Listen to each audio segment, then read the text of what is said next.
1947 সালে একটা cargo sheep থেকে ইন্দোনেশিয়ার কোস্টে একটা ডিস্ট্রেস কল আসে, যেখানে একটি ব্যক্তি ফোনে বলছিল যে সব অফিসার সহ ক্যাপ্টেনরা মরে পড়ে রয়েছে আর আমার সেই দিকে যেতে ভয় লাগছে। জাহাজে সাহায্য পৌঁছানোর আগে আর একটা কল আসে, যেখানে রেডিওতে দুটো কথাই শোনা যায়, আর সেটা ছিল আই ডাই, অর্থাৎ আমি মারা যাচ্ছি। এরপর রেস্কিউ ওয়ার্কাররা শিপে যায় আর তারা ডিসকভার করে যে ক্রিউ মেম্বাররা সত্যি সত্যি মারা গিয়েছে, আর তাদের হাত পা দেখে মনে হচ্ছিল যে মৃত্যুর আগে ওরা কারোর থেকে বাঁচার চেষ্টা করছিল। আর এই শিপটাকে ফরেন্সিকে পাঠানোর আগেই শিপে আগুন ধরে যায় আর ওটা জলের তলায় ডুবে যায়। সো এর ফলে চিরদিনের জন্য এসএস উরাং মেডান শিপের রহস্য জলের তলায় তলিয়ে যায়। কিন্তু বন্ধুরা, এর পাশাপাশি আর একটা জাহাজ তৈরি করা হয় যেটার নাম ছিল কুইন ম্যারি, এবং এই জাহাজটা জলের তলায় তলিয়ে যায়নি। আপনারা চাইলে এখনো সেটাকে গিয়ে দেখতে পারেন। আর শুধু দেখা নয়, আপনারা চাইলে একটা রুম বুক করেও জাহাজের ভিতরে থাকতে পারেন।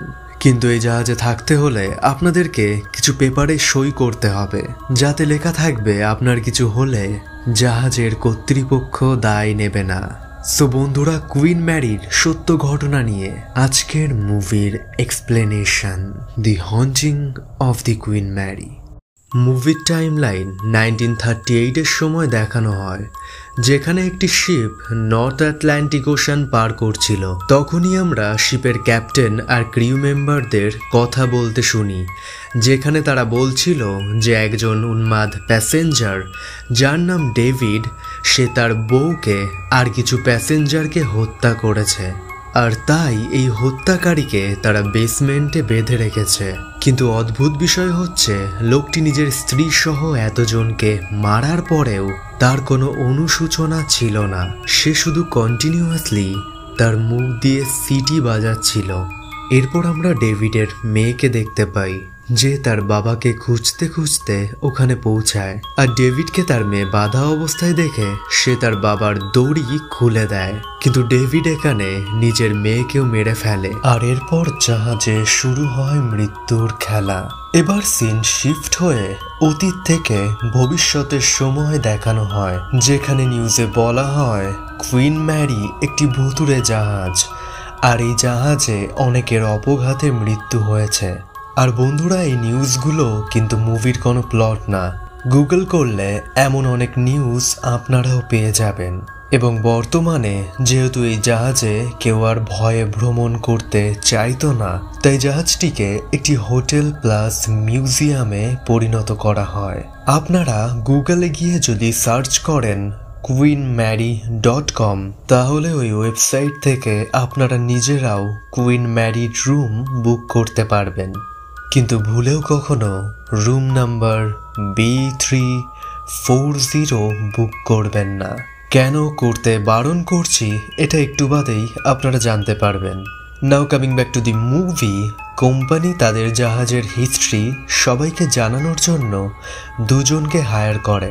এদের ভিতর একজন হচ্ছে অ্যানি আর অপরজন হচ্ছে তার এক্স হাজব্যান্ড প্যাট্রিক। প্যাট্রিক একদিকে জাহাজের বিষয় বই লিখবে, আর অন্যদিকে অ্যানি একটি ভার্চুয়াল ট্যুর ভিডিও তৈরি করবে, যেটার আইডিয়া ওদের ছেলে লুকাস অ্যানিকে দিয়েছিল। অ্যানি আর প্যাট্রিক যেহেতু একসাথেই প্রায় কাজ করবে, তাই ওরা ওখানে দেখা করে। এরপর অ্যানি শিপের ক্যাপ্টেন চার্লসের সঙ্গে দেখা করে, যে অ্যানিকে জানায় যে সে এই শিপের ব্যাপারে সব কিছুই জানে। অন্যদিকে আমরা লুকাসকে দেখতে পাই, যে নিজের বাবা প্যাট্রিকের সাথে ট্যুর এনজয় করছিল, কিন্তু ভুলবশত সে গ্রুপ থেকে আলাদা হয়ে যায়। সে চিৎকার করে করে তার বাবাকে ডাকে, কিন্তু কাউকেই পায় না। এবার ওখানে লুকাসের সামনে একটি লিফট খুলে যায়, আর একটি কার্ড উপর থেকে এসে পড়ে। লুকাস কার্ডটি তোলার জন্য লিফটে ঢোকে, আর সে রিয়ালাইজ করে এটা একটি ট্যারো কার্ড, যেটা দিয়ে একটি মানুষের ভাগ্য বা ভবিষ্যৎ দেখা যায়। এখানে লুকাস লিফট থেকে বেরোনোর আগেই লিফট বন্ধ হয়ে যায়, আর নিচে সে বেসমেন্টে চলে যায়। যেখানে ক্যাপ্টেন সবাইকে বারবার যেতে নিষেধ করেছিল। নিচে গিয়ে সে ডেভিডের মেয়ের আত্মাকে দেখতে পায়। এটা সেই মেয়েটাই ছিল যে তার বাবাকে খুলে দিয়েছিল, আর এর ফলে তার বাবা তাকে সহ আরো অনেক প্যাসেঞ্জারকে হত্যা করেছিল। লুকাস সামনে যেতেই মেয়েটিকে আর দেখতে পায় না। সে নিজের মনেই ছবি তুলতে তুলতে সামনে এগিয়ে যায়। আর আমরা এখানে অন্য আরেকটি আত্মাকে দেখতে পাই, যেটা ছিল সেই কিলারের আত্মা। কিন্তু কিলার লুকাসকে মারতেই যাবে, তখনই তাকে ডেভিডের মেয়ের আত্মা ধাক্কা দিয়ে জলে ফেলে দেয়। কিলার তবুও তার দিকে এগিয়ে যায়, আর ডেভিডের মেয়ের আত্মা লুকাসকে জলের ভিতর টেনে নেয়। এরপর লুকাসকে উদ্ধার করা হয়, আর তাকে দেখে অন্যরকম মনে হচ্ছিল। এখানে আবারও সিন শিফট হয়, আর আমরা আবারও অতীতে 1939-এ ফিরে যাই। একদম শুরুতে আমরা ডেভিড, তার ওয়াইফ আর ওদের মেয়েকে দেখতে পাই। ডেভিড তার মুখে একটি মাস্ক পরেছিল, কারণ সে আগে আর্মিতে ছিল, আর একটি যুদ্ধে তার মুখের কিছু অংশ নষ্ট হয়ে যায়। আসলে কুইন ম্যারি শিপে শুধুমাত্র বড় বড় ব্যক্তিরাই ভ্রমণ করতে পারত, যেমন ভ্রমণ করেছিল Walt Disney, American president John F Kennedy, আর কুইন এলিজাবেথ সহ এমন এমন নামজাদা ব্যক্তি যাদের নাম নিতে থাকলে এই ভিডিও অনেক বড় হয়ে যাবে। সো এখানে ডেভিডের খুব ইচ্ছা ছিল যে সে তার পরিবারকে নিয়ে এই শিপে ভ্রমণ করবে। তাই জন্য সে যখন জানতে পারে একটি কাপল তাদের ট্রিপ ক্যান্সেল করে দিয়েছে, তখন ডেভিড সে নিজে সেই কাপলের নাম ভাঙিয়ে সে তার পরিবারের চেক ইন করায়। এছাড়া আমরা জানতে পারি ডেভিডের ওয়াইফ ফরচুন কার্ড দেখিয়ে মানুষের ভাগ্য বলে দিত। তো ওরা যখন এনজয় করছিল তখন সেই কাপল ওখানে চলে আসে, যাদের নাম করে ডেভিডের পরিবার ওখানে ঢুকেছিল। শিপের ক্রিউ ডেভিডকে টানতে টানতে নিয়ে যায়, আর এরই দরুন তার মাস্ক মুখ থেকে সরে যায়। এর ফলে আমরা সবাই ডেভিডের মুখ দেখতে পাই। সবাই এখানে তার ফেস দেখে খুব ভয় পেয়ে যায়, আর ডেভিডের খুব এম্বারেস ফিল হয়। ডেভিড শেষমেশ ওখান থেকে বেরিয়ে যায়, আর সে ঘুরতে ঘুরতে একটি পুলের কাছে যায়। এই সময় ক্যাপ্টেন জাহাজের স্পিড বাড়াতে বলে, কারণ সেই সময় এটা সব থেকে শ্রেষ্ঠ জাহাজ ছিল, আর সে চাইছিল না এটা আস্তে আস্তে ট্রাভেল করুক। ক্যাপ্টেনের এই আত্ম অহংকারের জন্য জাহাজের একটা ইঞ্জিন ফেটে যায়, আর বয়লার রুমের একটি দেয়াল ভেঙে পড়ে। অন্যদিকে পুলে যখন ডেভিড টয়লেট করছিল, তখন তার কিছু একটা অদ্ভুত ফিলিং হয়। ডেভিড এরপর রুমে ফিরে আসলে তার ওয়াইফ নোটিস করে ডেভিড অনেক বদলে গিয়েছে, আর সে অস্বাভাবিক আচরণ করছিল। তার হাতে একটা রক্তমাখা কুড়ুল ছিল, যেটা দেখার পর ডেভিডের ওয়াইফ হাতে চাকু নিয়ে নেয়। কিন্তু সে কিছু বোঝার আগেই ডেভিড অ্যাক্সে দিয়ে তার মাথায় আঘাত করে। লোকজন কি হয়েছে দেখার জন্য ছুটে আসলে ডেভিড তাদেরকেও মেরে ফেলে। এরপর ক্যাপ্টেন ডেভিডের ব্যাপারে জানতে পারে, কিন্তু সে খুব একটা শক হয় না। ক্যাপ্টেন সবাইকে জানায় ডেভিডের দেহে একটি আত্মা রয়েছে যে এইসব করছে। আসলে এই জাহাজটা যখন নির্মাণ করা হচ্ছিল তখন কোম্পানিটির প্রচুর টাকা লস হয়। তারা জানতো জাহাজ যদি ডুবে যায় তাহলে তাদেরকে গলায় দড়ি দিতে হবে। এই কারণে জাহাজ নির্মাণের সময় ওরা একজন ব্যক্তিকে একটি কন্টেনারে ঢুকিয়ে তার গায়ে পেরেক মেরে মেরে তাকে অনেক কষ্ট দিয়ে মেরে ফেলে। এরপর সিমেন্ট দিয়ে তাকে দেয়ালে বন্দি করে রাখা হয়। কিন্তু ক্যাপ্টেন স্পিড বাড়াতেই ইঞ্জিন ফেটে দেয়াল ভেঙে আত্মাটি বেরিয়ে যায়, আর সে এখন ডেভিডের ভিতরে আছে। আসলে জাহাজের ভিত মজবুত করার জন্য এই কালো জাদু করা হয়েছিল, আর বলা হয়েছিল যে লোকটিকে যত কষ্ট দেওয়া হবে ততই নাকি কুইন ম্যারি জাহাজের আয়ু বেড়ে যাবে। আত্মাটি এখন ডেভিডের দেহ নিয়ে জাহাজ ছেড়ে পালিয়ে যেতে চাইছিল, কিন্তু ক্যাপ্টেন জানতো যেহেতু লোকটিকে বলি দিয়ে জাহাজের নির্মাণ করা হয়েছিল, তাই যদি আত্মাটি জাহাজ ছেড়ে চলে যায় তাহলে এই জাহাজ ডুবে যাবে। ডেভিড মানে সেই আত্মাটি একটি লাইফ বোট নিয়ে পালানোর চেষ্টা করে, কিন্তু ক্যাপ্টেন তাকে মারতে চলে আসে। এটা দেখে ক্রিউ মেম্বাররা তাকে বাধা দেয়, কিন্তু ক্যাপ্টেন তাকে সহ ডেভিডকেও শুট করে দেয়। আত্মাটি কোথাও যেতে পারে না আর শিপ আবারও চালু হয়ে যায়, কিন্তু ক্যাপ্টেন নিজের ক্রিউ মেম্বারদের হত্যা করেছিল, যার ফলে তার খুব গিল্টি ফিল হয় আর সে নিজে একটি রুমে গিয়ে আত্মহত্যা করে নেয়। এরপর আমরা আবারও প্রেজেন্ট সিন দেখতে পাই। অ্যান তার হাজবেন্ডকে নিয়ে আবারও শিপে কাজ করতে এসেছিল, কিন্তু আজকে সে তার ছেলেকে নিয়ে আসেনি। কিন্তু ক্যাপ্টেন লুকাস না আসায় খুব রেগে যায়, যেটা খুব অদ্ভুত ব্যাপার ছিল, কারণ কোম্পানি লুকাসকে হায়ার করেনি, তারা হায়ার করেছে তার মা বাবাকে। এরপর ওরা ওদের রুমে যায়, যেখানে অ্যানি ওয়াশরুমে গেলে আমরা দেখতে পাই যে তার হাতে চোট লেগেছে। আসলে আগের দিন রাতে সে যখন তার ছেলেকে নিয়ে বাড়িতে গিয়েছিল, তখন লুকাস জানলার বাইরে ঝুলছিল। এই সময় বাইরে বৃষ্টি হচ্ছিল আর অ্যানি তাকে ভিতরে আসতে বলে, কিন্তু লুকাস বলে সে একটা শর্তেই ভিতরে আসবে, যেটা হলো তাকে আর কখনোই ওই জাহাজে নিয়ে গেলে হবে না। আর অ্যানি তাকে টেনে ভিতরে ঢোকাতে গিয়ে তার হাত জানলায় ফেসে গিয়ে সে ভালোই আঘাত পায়। অ্যানি জাহাজের রুমে বসে এই সব কথাই ভাবছিল, আর রাত্রে সে ঘুমিয়ে পড়লে তার ফোন থেকে একটি হাত বেরিয়ে আসে। অ্যানি সেটা চেক করতে গেলে সেই হাত বেরিয়ে এসে তার গলা চেপে ধরে, আর সে যাই হোক করে একটি পেন নিয়ে হাতে ফুটিয়ে দেয়, কিন্তু সে নোটিস করে ওখানে আর কোনো হাত নেই, আর সে নিজের হাতেই পেন ফুটিয়ে ফেলেছে। অ্যানি এখানে 1939-এর বেশ কিছু আত্মাকেও দেখতে পায়, আর তারপর ওখানে প্যাট্রিক এসে তার হাতের ব্যান্ডেজ করে দেয়। অ্যানি এখানে প্যাট্রিককে জানায় আগের দিন রাত্রে তাদের ছেলে যখন জানলার বাইরে ঝুলছিল, তখন তার কথা শুনে সে জানতে পেরেছিল যে সে তাদের ছেলে লুকাস না, তার দেহে ডেভিডের মেয়ের আত্মা ঢুকে গিয়েছে। আসলে যখন সুইমিং পুলে লুকাস পড়ে যায়, তখন ডেভিডের মেয়ের আত্মা লুকাসের ভিতরে ঢুকে গিয়েছিল, আর তাদের ছেলে লুকাসের আত্মা এখন এই জাহাজেই ঘুরে বেড়াচ্ছে। ওরা তাই ঠিক করে যে ওরা ওদের ছেলের আত্মাকে খুঁজে বার করে জাহাজ থেকে নিয়ে যাবে। ওরা শিপের সুইমিং পুলে আর বেসমেন্টের ব্যাপারে জানতে পারে, তাই ওইদিকে ওরা এগিয়ে যায়, কিন্তু ভিতরে গোপন রাস্তায় যাওয়ার জন্য ওদেরকে একটি পেন্টিং ভাঙতে হয়, আর এটা জাহাজের ক্যাপ্টেনের পেন্টিং ছিল। ক্যাপ্টেন মানে বর্তমান সময়ের ক্যাপ্টেন চার্লসের নয়, এটা ছিল 1938-এর ক্যাপ্টেনের পেন্টিং। আর প্যাট্রিক যত পেন্টিং ভাঙছিল, ততই 2023 সালের ক্যাপ্টেন চার্লসের মুখ দিয়ে রক্ত বার হচ্ছিল। এরপর ওরা নিচে গিয়ে লুকাসের ক্যামেরা খুঁজে পায়, আর ক্যামেরার রিল ওরা বার করে নেয়। প্যাট্রিক জায়গাটা স্ক্যান করে, আর ওরা রিয়ালাইজ করে যে ওরা সেখানে দাঁড়িয়ে আছে যেখানে সেই লোকটিকে মেরে ফেলে কালা জাদু কন্ডাক্ট করা হয়েছিল।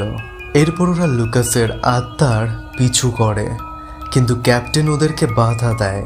আসলে এই ক্যাপ্টেন হচ্ছে 1938-এর সেই পুরনো ক্যাপ্টেন যে চার্লসের দেহতে ঢুকে গিয়েছে।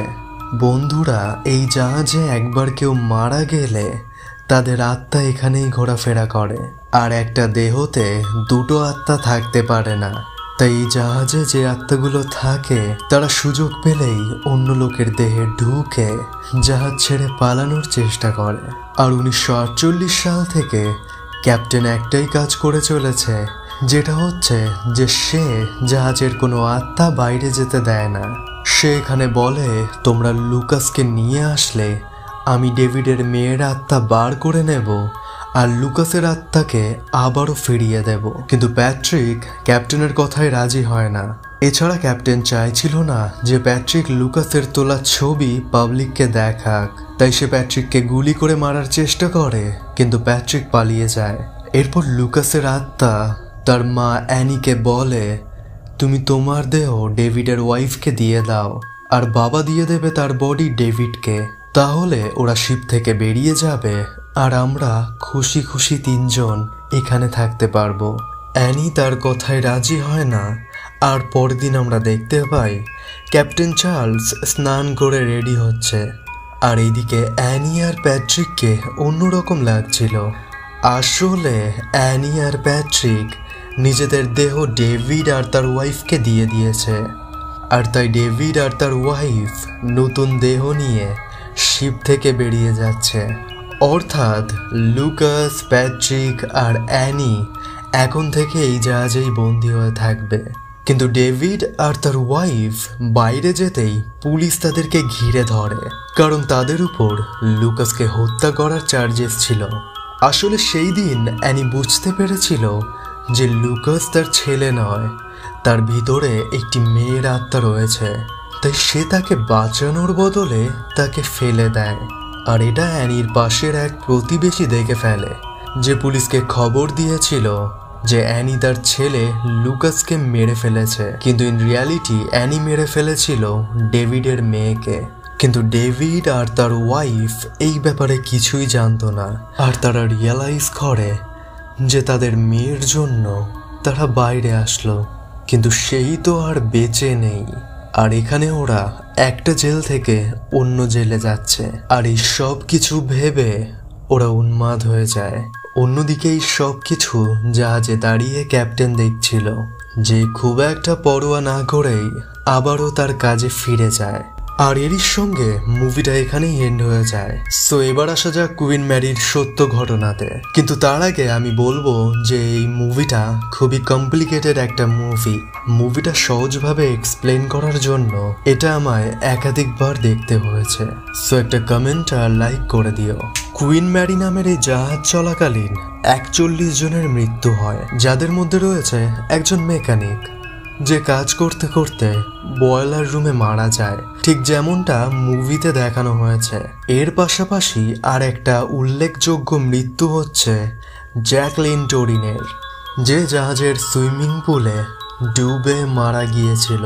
এছাড়া দ্বিতীয় বিশ্বযুদ্ধের সময় এই জাহাজটিকে ধূসর রঙে পেন্ট করা হয়েছিল, আর 5 স্টার জিনিসপত্র সরিয়ে সোলজারদের ট্রান্সপোর্ট করার জন্য কুইন ম্যারিকে ব্যবহার করা হতো।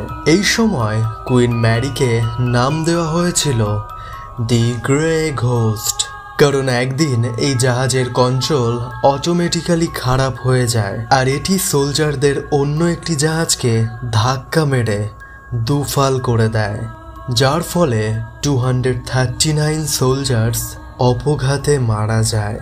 এরপর যুদ্ধ শেষ হলে কুইন ম্যারি আবারও তার আগের রূপ ফিরে পায়, কিন্তু তখন থেকেই ডেকে অনেক সোলজারদের আত্মা দেখা যেত। এতজনের মৃত্যুর পর এবার প্রশ্ন হচ্ছে, কুইন ম্যারিতে কি সত্যি সত্যি ভূত আছে? দ্বিতীয় বিশ্বযুদ্ধের পর কুইন ম্যারিতে যারা ভ্রমণ করেছিল তাদের মধ্যে অনেকেই রিপোর্ট করেছে যে তারা নাকি একজন মেকানিককে বয়লার রুমের আশেপাশে ঘোরাফেরা করতে দেখেছে, যে চিৎকার করে অদৃশ্য হয়ে যায়। এছাড়া সুইমিং পুলের পাশে নাকি একটি বাচ্চাকেও কান্নাকাটি করতে দেখা গিয়েছে। এবার ওখানে যখন এই সিনেমাটি শুটিং করা হচ্ছিল তখন কুইন ম্যারিতে কনস্ট্রাকশন চলছিল, তাই বেশ কিছু রুমে ফিল্মের ক্রিউদের যেতে বারণ করা হয়েছিল, কিন্তু স্টাফরা লক্ষ্য করে যে ওদের কথা কেউ শুনছে না। এই কারণে জাহাজের স্টাফরা যখন মুভির টিমের সঙ্গে এই নিয়ে ঝামেলা করতে যায় তখন তারা জানতে পারে যে সত্যিই কেউ ওই রুমে ঢোকেনি, অথচ রুমের ধুলোতে অনেকগুলো পায়ের ছাপ ছিল। এছাড়া শুরুতে আমি বলেছিলাম রুম B340 ভুলেও বুক করবেন না। আসলে এই রুমে একটি মার্ডার হয়, আর তারপর থেকেই যারা এখানে স্টে করে তারাই দেখতে পায় যে তাদের বেডে ল্যাম্পের পাশে কেউ যেন দাঁড়িয়ে আছে। এছাড়া লাইট অন অফ হওয়া, ওয়াশরুমে ট্যাপ অটোমেটিক্যালি চালু আর বন্ধ হওয়া, আর এমনকি এই রুমে ঢুকে দম বন্ধ হয়ে যাওয়ার মতো অভিজ্ঞতাও প্যাসেঞ্জারদের হয়েছে। এই কারণে 2018 অবধি এই রুমটা বন্ধ ছিল। জানা যায় খুব রিকোয়েস্ট করলে রুমটা খুলে দেওয়া হয়, কিন্তু কোনো ক্ষতি হলে তার দায়ভার কর্তৃপক্ষ নেবে না বলেছে। সো বন্ধুরা, এটাই ছিল হন্টেড শিপ দি কুইন ম্যারির এক্সপ্লেনেশন। সো দেখা হবে পরের ভিডিওতে। Till then take care and see you in the next one.